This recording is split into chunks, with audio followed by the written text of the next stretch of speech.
थेट जाऊया ठाकरे गटाचे खासदार संजय राऊत बोलतात. तर विरोध केलेला आहे उद्धव ठाकरे यांच्या कणकवलीमधल्या सभेला. कोणी निलेश राणे यांनी कोण विरोध केलाय का? भर चौकामध्ये सभा घेऊ नये, तिकडे कुठे जायचं, सभा उधळून लावू असं त्यांनी आदेश. ठीक आहे, बघू लावा ना उठून लावा ना.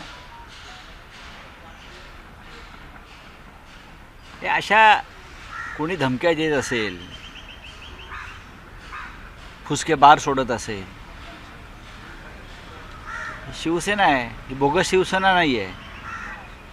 उद्धव ठाकरे आज कोकण दौऱ्यावर निघालेले आहेत. 2 दिवस ते पूर्णपणे कोकणच्या दौऱ्यात असतील. त्यांचा कार्यक्रम आपल्यापर्यंत संपूर्ण आलेला आहे आणि कोकणची जनता माननीय उद्धव ठाकरे यांची प्रतीक्षा करते. त्याच्यामुळे हे असे पादरे पावटे कोणी काय बोलत असतील, काय फुसकुला सोडत असतील, त्याकडे दुर्लक्ष करावं. अशा धमक्या, अशी फुसफुस ह्याची पर्वा न करता शिवसेना पुढे गेली आहे. त्याच्यामुळे उद्धव ठाकरे यांचा कोकणला दौरा हा नियोजित आणि ठरलेल्या कार्यक्रमानुसारच होईल. सिंधुदुर्ग असेल, रत्नागिरी असेल, प्रत्येक ठिकाणी त्यांच्या स्वागताची जय्यत तयारी कोकणवासियांनी केलेली आहे आणि संपूर्ण महाराष्ट्रातच उद्धव ठाकरे हे लवकरच संपूर्ण राज्यात दौऱ्यावर जातील, प्रत्येक लोकसभा मतदारसंघात जातील आणि लोकांशी संवाद साधतील. अशा प्रकारचा कार्यक्रम. राउत जी, छगन भुजबल ने कहा है कि मैंने 16 नवंबर को ही इस्तीफा दे दिया था, सरकार ने उसको एक्सेप्ट नहीं किया, ओबीसी के मुद्दे पर मैं अटल हूँ और मेरी बात जो है मैं रख रहा हूँ. तो ये विपक्ष को उनका जवाब है जो उनका इस्तीफा मांग रहे थे. उन्होंने कहा मैंने तो अपना इस्तीफा सौंप दिया था. अच्छी बात है ना. अगर इस्तीफा सौंप दिया है, आप कैबिनेट में काम करना नहीं चाहते, आप ओबीसी के लिए काम करना चाहते हो और आपका इस्तीफा मंजूर नहीं किया जा रहा है, ये दोनों की मिलीभगत है. मैं इस्तीफा देने का नाटक करता हूँ, आप मंजूर मत कीजिए, या आप इस्तीफा दीजिए, हम मंजूर नहीं करेंगे. छगन भुजबल जी जो बात आजकल बोल रहे हैं, उनके मुंह से जो बातें निकल रही है, लोग कहते हैं कि फडणवीस जी उनके मुंह से बोल रहे हैं, तो उनका इस्तीफा कैसा मंजूर होगा. लेकिन हमारी ये भूमिका हमेशा रही है, कैबिनेट में अगर कोई मुख्यमंत्री या सरकार के खिलाफ भूमिका लेता है तो उसको कैबिनेट में रहने का अधिकार नहीं, मुख्यमंत्री ने उनको बर्खास्त करना चाहिए. ओबीसी हो, मराठा समाज हो, धनगर समाज हो, सबका हक जो है, अधिकार है, उनको मिलना चाहिए. और हमने पहले भी कहा है, किसी की अधिकार छीनकर दूसरे को नहीं मिलना चाहिए. सबको अपना बराबरी का अधिकार अगर मिलना सरकार देना चाहती है तो हमारा कोई विरोध नहीं है. छगन भुजबल जी हो या जरांगे पाटिल जी है और भी नेता है, धनगर समाज के भी नेता है, एक साथ बैठकर सरकार के साथ, सभी अपोजिशन के साथ निर्णय होना चाहिए. छगन भुजबल यांनी राजीनामा दिला असल्याचं सांगितलं. 16 नोव्हेंबरला राजीनामा देऊन 17 नोव्हेंबरपासून त्यांनी सभा घ्यायला सुरुवात केली. हो, पण त्यानंतर ते कॅबिनेट बैठकीत सामील झालेले आहेत. सन्मान्य छगन भुजबळ हे ओबीसी समाजाचं भूमिका मांडत आहेत. शिवसेनेची भूमिका स्पष्ट आहे, कोणाच्या ताटातलं काढून दुसऱ्यांना मिळू नये. मराठा समाजाच्या मागण्या, आरक्षणाच्या मागण्या व्हाव्या, धनगर समाजाची मागणी मान्य व्हावी, ओबीसीच्या ताटातलं ओरबडून कोणाला देऊ नये, ही आमची भूमिका आहे. छगन भुजबळ यांनी तीच भूमिका मांडलेली आहे. पण त्यासाठी या महाराष्ट्रामध्ये इतक्या टोकाचा जातीयवाद निर्माण करण्याची गरज नाही. महाराष्ट्र ज्या पद्धतीनं जातीयवादाच्या खाली ढकलला जातोय हे महाराष्ट्राच्या भविष्यासाठी चांगलं नाही. छगन भुजबळ यांनी घेतलेल्या भूमिका या सरळ सरळ सरकारविरुद्ध आणि मुख्यमंत्री विरोधी आहेत. जेव्हा मुख्यमंत्र्यांच्या विरोधामध्ये एक मंत्री भूमिका घेतो तेव्हा त्याला मंत्रिमंडळातून बरखास्त केलं जातं. हा आतापर्यंत ही परंपरा आहे. आता भुजबळजी म्हणतात की मी राजीनामा दिला आहे आणि माझा राजीनामा स्वीकारला नाही. आता त्यांचा राजीनामा स्वीकारण्याचा अधिकार हा मुख्यमंत्री शिंदे यांना आहे की देवेंद्र फडणवीस यांना आहे हे स्पष्ट करावं लागेल.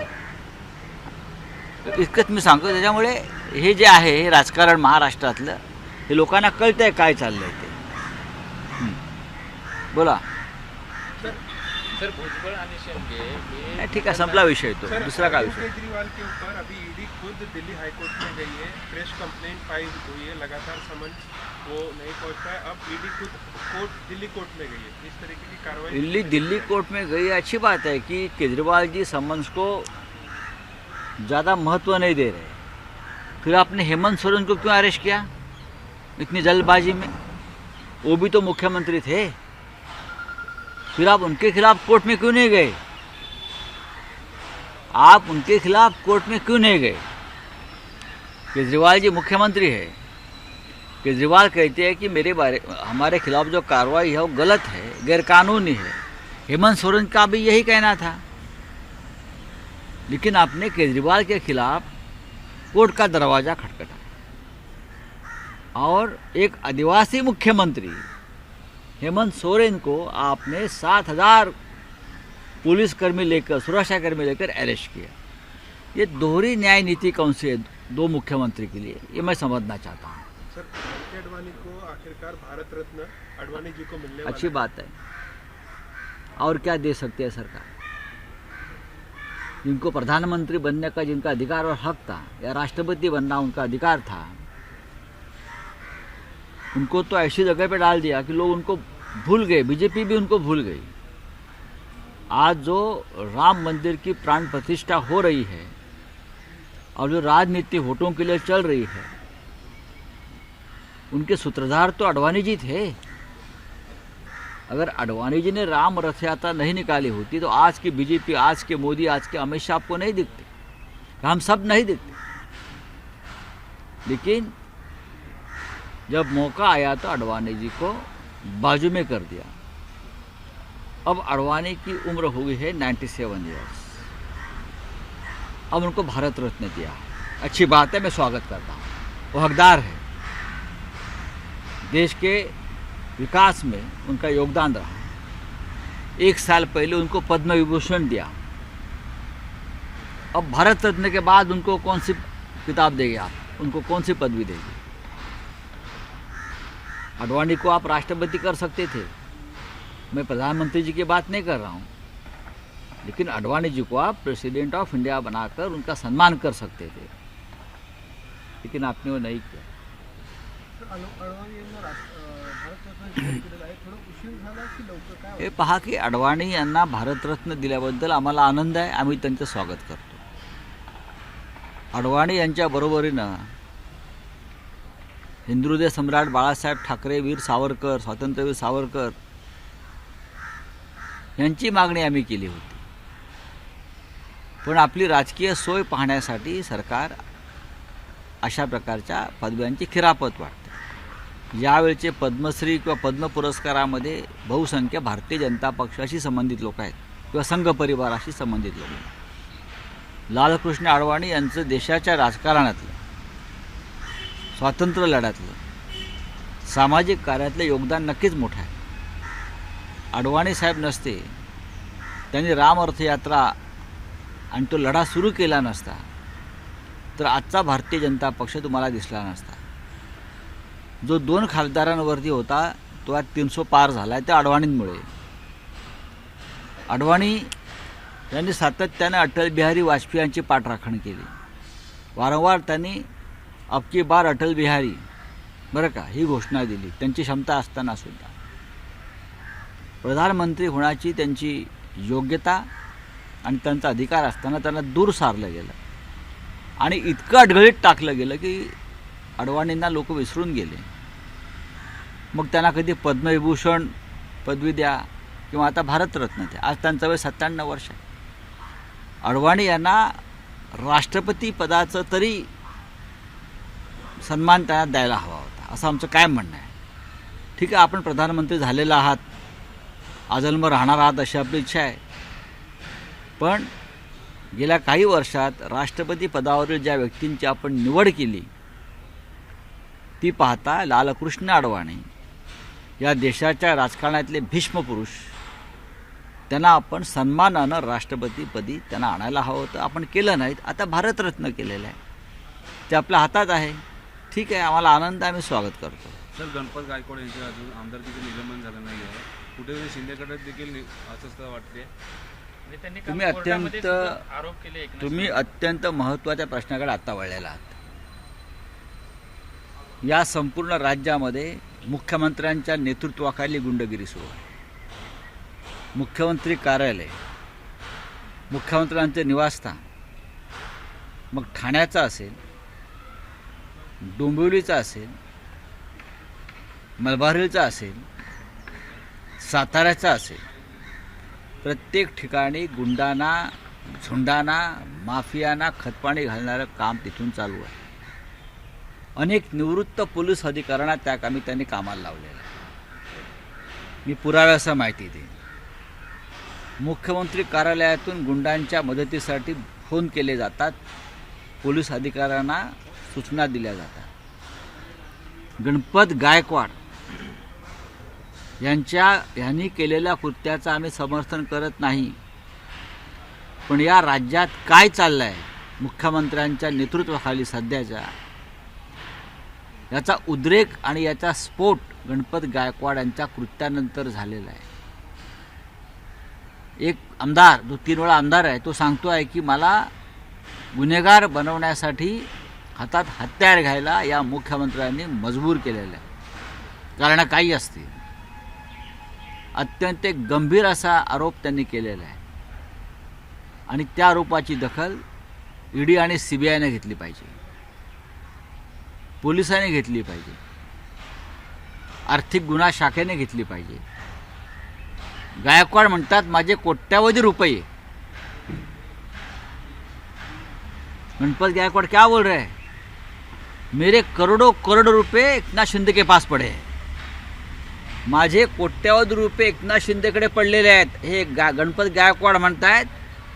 आणि शिंदेने आपल्या मुलाची शपथ घेऊन सांगावं, हे कोट्यावधी रुपये गायकवाड यांनी शिंदेकडे का ठेवले, गायकवाड यांना ते कोणत्या मार्गाने प्राप्त झाले,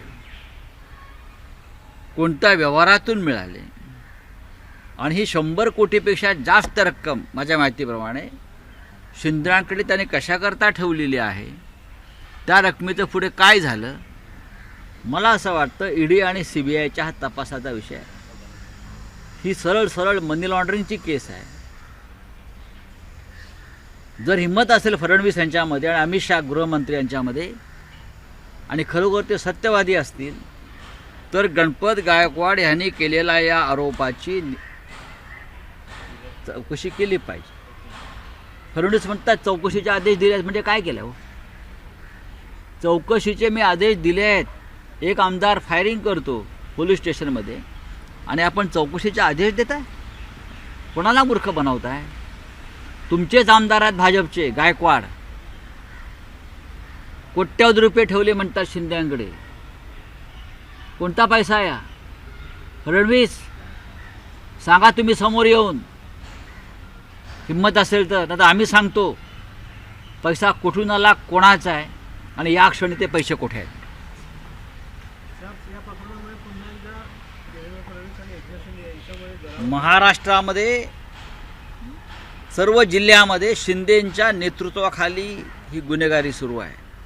खून, बलात्कार, खंडणी शिंदेंच्या नावानं सुरू आहेत.